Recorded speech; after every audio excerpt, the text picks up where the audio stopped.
अखंडमंडलाकारं व्याप्तं येन चराचरं तत्पदं दर्शितं येन तस्मै श्रीगुरुवे नमः. समर्थ सद्गुरू श्री काडसिद्धेश्वर महाराजांना शिरसाष्टांग नमस्कार करून, तसंच आमचे श्री शंकरारूढ महास्वामींना शिरसाष्टांग नमस्कार करून, हे व्यासपीठावर आसनस्थ सर्व यतिवर्य आणि पूजना आणि सर्व माझे ज्येष्ठ श्रेष्ठ गुरुबंधू गुरुभगिनी सर्वांना नमस्कार करून, आत्ता दासबोधामध्ये दासबोध काय सांगतो म्हणून त्यांनी स्पष्ट त्याच्यामध्ये उल्लेख दिला. आत काय काय आहे, 20 दशकमध्ये काय काय आहे ते स्पष्ट त्याला उल्लेख केलेला आहे. तिथे काय काय त्यांनी सांगितलेले आहे. मुख्यत्वे ते भक्ती आणि ज्ञान दोन सांगितलेले आहे. दासबोध आम्हाला ते पूजा करा, हे पूजा करा, हे होम करा, हे असं होम करा, ते उपासना करा, ते उपास करा, असं काहीही न सांगता फक्त ज्ञान सांगितलेले आहे. हे आपण समजून घेतले पाहिजे. ज्ञान म्हणजे काय? आपल्या कर्नाटकमध्ये ज्ञान वंदे साकू मुक्तिगे म्हणतो आम्ही. आम्हाला मोक्ष पाहिजे असेल तर ते करा, हे करा, असं करा, तसं करा, ते केले पाहिजे, हे केले पाहिजे, काही न करता ज्ञान करून घ्या. ज्ञानानेच मुक्ती होतो. कुठलाही ते केले तर, कुठलाही उपासना केला, कुठलाही ते केला, हे केला, होम केला, हवन केला, काही केल्याने मोक्ष मिळत नाही. मोक्ष मिळायचंच असेल तर फक्त ज्ञान पाहिजे म्हणून स्पष्टपणे दासबोधने सांगितलेले आहे. आता प्रश्न काय येतो, ज्ञान म्हणजे काय?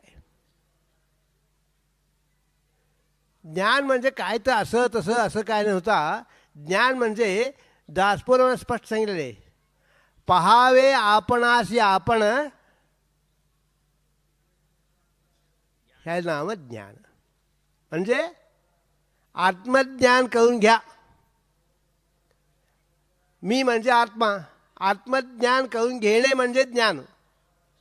कसं अश्वज्ञान म्हणता, असं काय काय तर ज्ञान पुष्कळ आहे. त्याच्या मागे काय शब्द आहे त्याचे ज्ञान करून घ्यायचं आहे आम्हाला. ज्ञान म्हणजे समजून घेणे. आत्मज्ञान म्हणजे आत्माबद्दलची, आत्म्याची सगळं समजून घेणे म्हणजे आत्मज्ञान. आत्मा म्हणजे कोण? मी. आत्मा म्हणजे असं आहे तसं आहे काय नाही. तुम्ही म्हणता की नाही, काय बाबा तो आत्मपौरुष करून घेतो. आत्मपौरुष म्हणजे आपलं तो मोठेपणा सांगतो. आणि बंदूकची परवानगी घ्यायचं असेल तर त्यांनी लिहितात नाही, आत्मसंरक्षणार्थ, आत्म्याची संरक्षण करून घेण्यासाठी मला बंदूकची परवानगी घ्या. म्हणजे आत्मा म्हणजे मी, इतकं सिंपल शब्द आहे. आत्मा म्हणजे काय ते, कसं हृदयात असं अंगुष्ठप्रमाणे आहे, असं आहे तसं आहे, झगझग आहे, काय आहे, असं आहे, कुठे उल्लेख आहे का?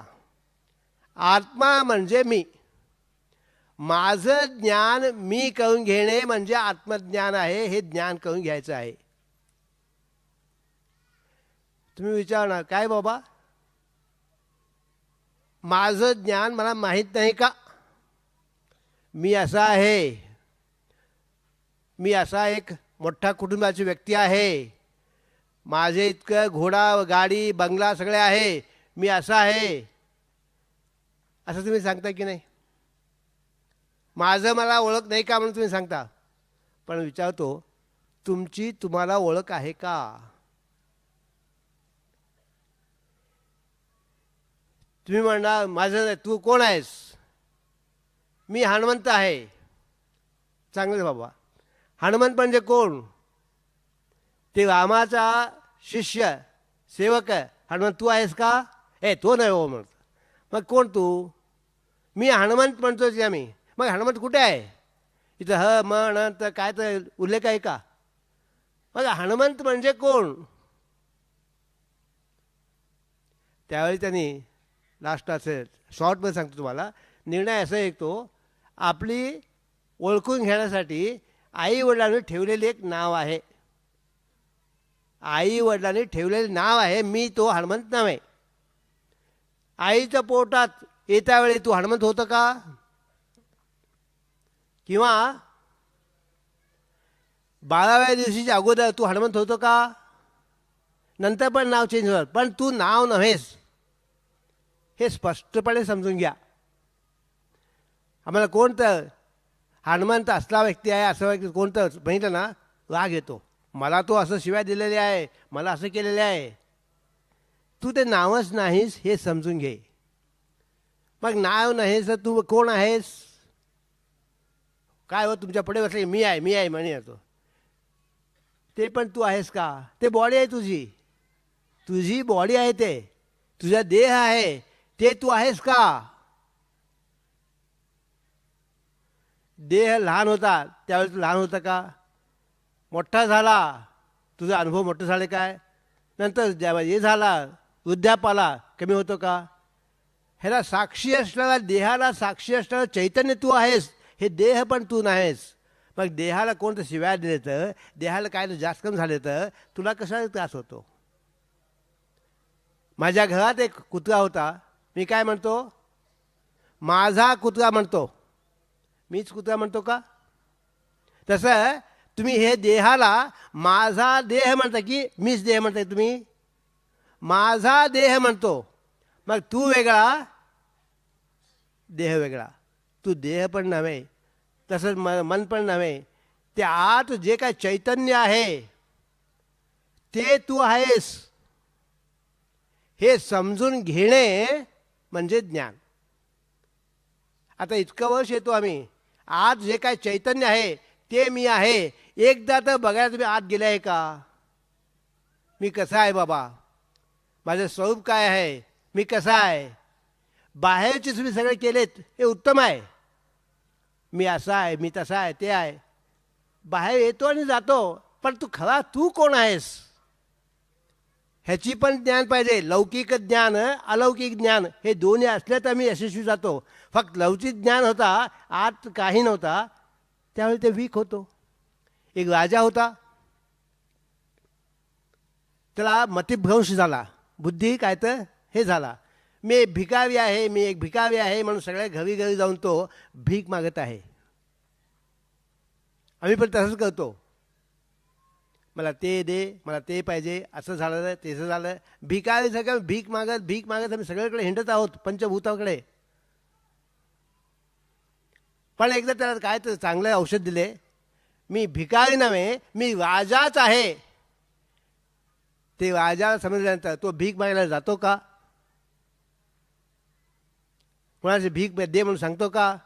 आपलं राज टीव्हीमध्ये असले ना ऑटोमॅटिक सगळे काम होतात की नाही? तसं मी कोण आहे, लौकिक ज्ञान किती पाहिजे, त्याच्यापेक्षा ज्ञान अलौकिक ज्ञान पाहिजे. मी बाहेर सगळं तंदुरुस्त आहे, सगळं आहे, पण आत मी वीक असेल तर, बलहीन असेल तर, किंवा मी एक दळपोक असेल तर चालतो का? लौकिक ज्ञान कसं, अलौकिक ज्ञान पण पाहिजे. त्यावेळी लौकिक अलौकिक ज्याच्याकडे आहे तो एक परफेक्ट माणूस पडतो. आज बाहेरचे पुष्कळ आहे, वैभव आहे, ते आहे, हे आहे, हे आहे, सगळे गाडी घोडा सगळं आहे, पण आत टेन्शन भरलेली आहे, विकनेस आहे, डायबिटीस आहे, बीपी आहे. घेऊन काय करायचं?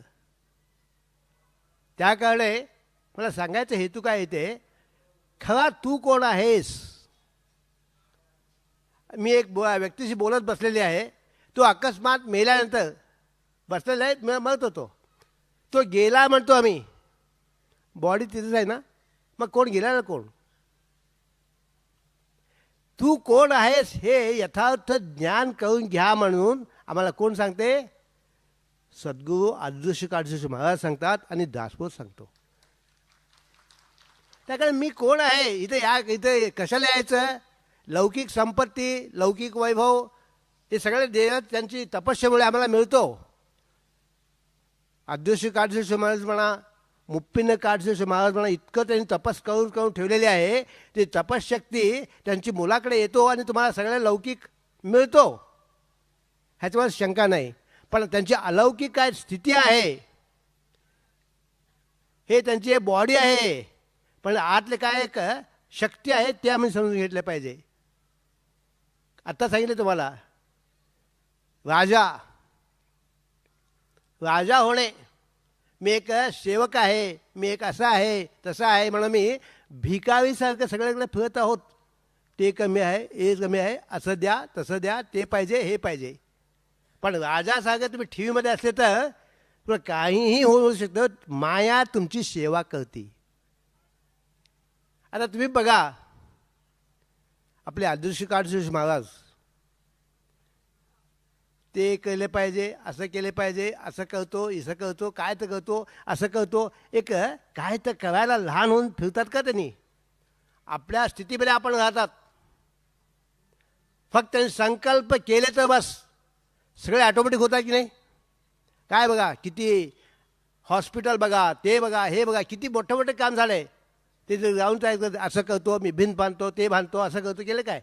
संकल्प केले, हॉस्पिटल झाले पाहिजे आहे, गोशाळा झाले पाहिजे आहे. ऑटोमॅटिक कसं मायादेवी त्यांची सेवा करते ना, तसं तुम्ही राजाहून तुम्ही बाहेर या.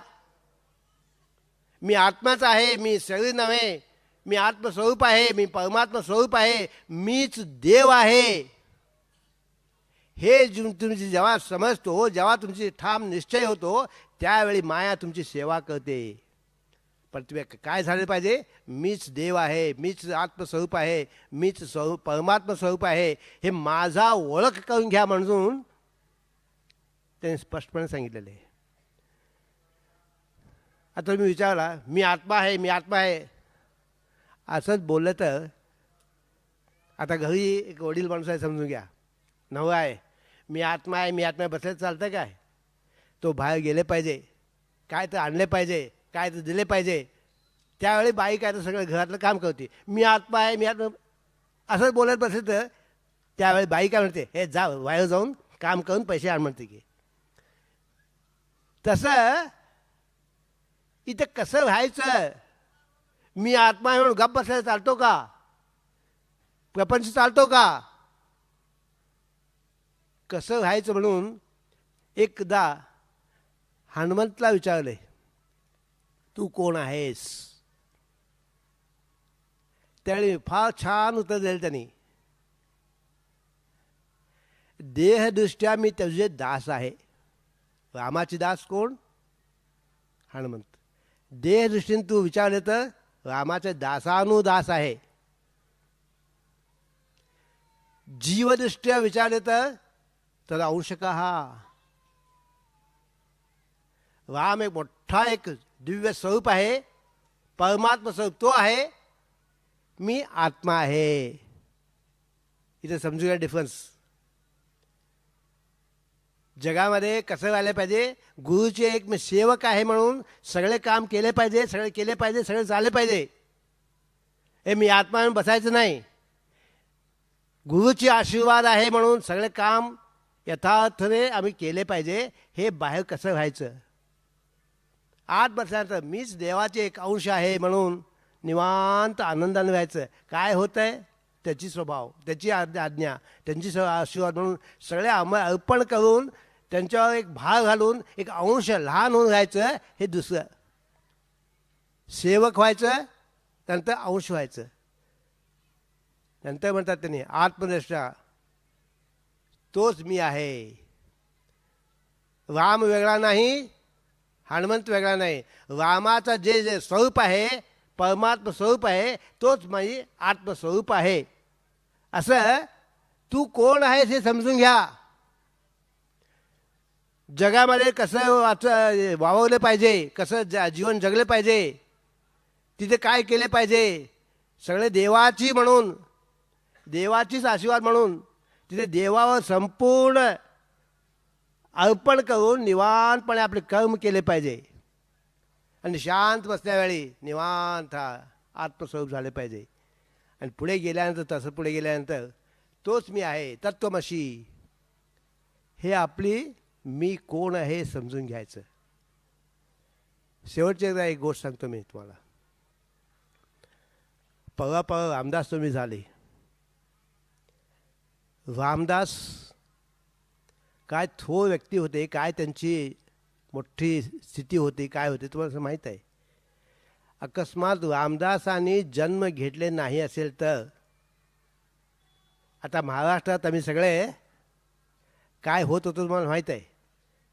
ते मोगल साम्राज्य हे साम्राज्य येऊन आम्हाला सगळे कन्वर्ट करून घेत होते.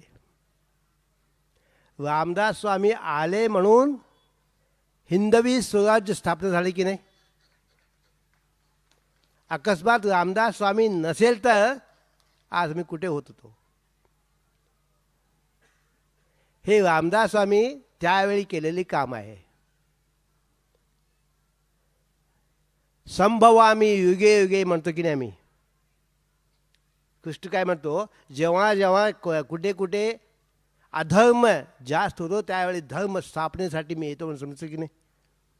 तसं त्यावेळी काय आक्रमण चालले होता, ते आक्रमणाला थांबवण्यासाठी हिंदवी स्वराज्य स्थापनेसाठी रामदासांनी आले आपल्याला माहीत आहे. रामदासांची आणखीन एक आहे,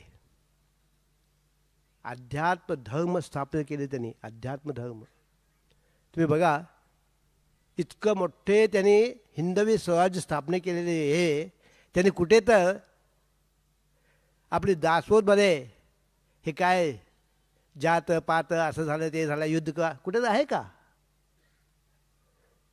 कसं छान मेंटेन केलं त्यांनी. समाज वेगळा अध्यात्म वेगळा, दोघांची संकट घालायला यायला पाहिजे. आम्ही अध्यात्म म्हणजे फक्त अध्यात्म करत असं टाळ बाळतो टाळ हे करत कुठे तर बसून शिवा शिवा म्हणतो, काय झालं हो म्हणतो, हे एक आहे. पण रामदासांनी काय त्यांची पावर होती, अध्यात्म तितकंच त्यांनी ज्ञानी होते, समाज सुधारण्यासाठी तितकंच त्यांनी पॉवरफुल होते. अध्यात्म आणि दोन्ही यांची सांगड करेक्ट बांधायला त्यांना आलं होतं.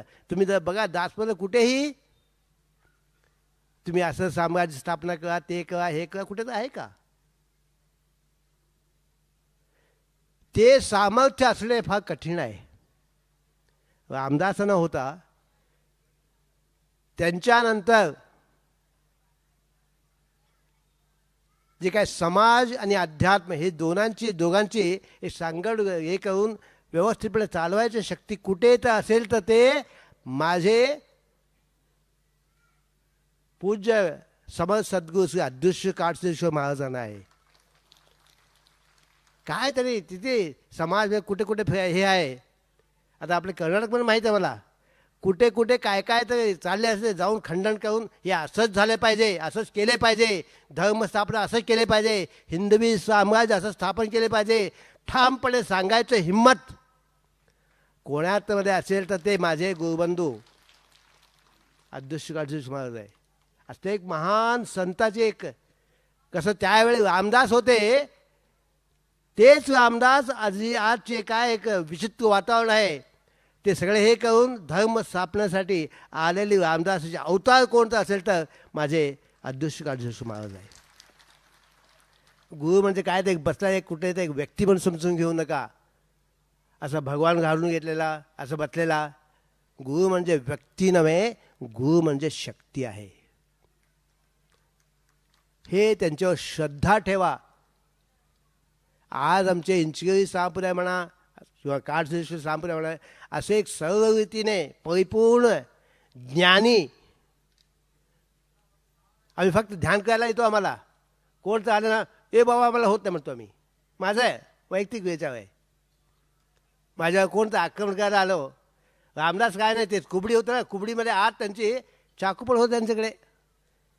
सज्जनकडे जाऊन बघा, कुबडी असतं ना, कुबडीच्या आत असं काढलं तर चाकू येत होता. काय त्यांची विचित्र लीला आहे. तसं ह्यांनी काय आहे, नमस्कार करायला आले, छान नमस्कार कर, आशीर्वाद घेऊन जा. काय तर उडावडी करायला आले, लात म्हणून तर शिरा करायचं काम पण त्यांच्याकडे आहे. आपले कर्नाटकमध्ये बघितले, ईडी गव्हर्नमेंटला त्यांनी हलवलं. त्यांनी असं एक सामर्थ्य त्यांच्याकडे आहे. ते सामर्थ्य आपण घ्यायचं आहे. त्याकडे तुम्हाला इतकंच मिळायचं आहे, एक असले एक महान सद्गुरू मिळणे फार कठीण आहे. असले सद्गुरू आपल्याला मिळाले आहे. श्रद्धा वाढून घ्या. तुम्ही काय करायचं अवश्य नाही. त्यांच्याकडे शक्ती आहे, त्यांची तपशक्ती आहे. मी गुरुनाथ हा म्हणून सांगितलं तर तुमची माया तुमची सेवा करणार आहे. असं सद्गुरू आम्हाला मिळाले आहे. ह्याची आपण जाणीव ठेवून श्रद्धा वाढून घ्या. गुरुच माझी दैवत आहे, गुरुच माझी देव आहे, गुरुशिवाय मला देव नाही म्हणून गुरुदेवच माझी परब्रह्म आहे म्हणून समजून हे श्रद्धा वाढून घेणे तुमच्याकडे आहेच आहे. ते वाढून घ्या म्हणून सांगून माझ्या इथं गोष्ट संपवतो. सद्गुरुनाथ महाराज की जय.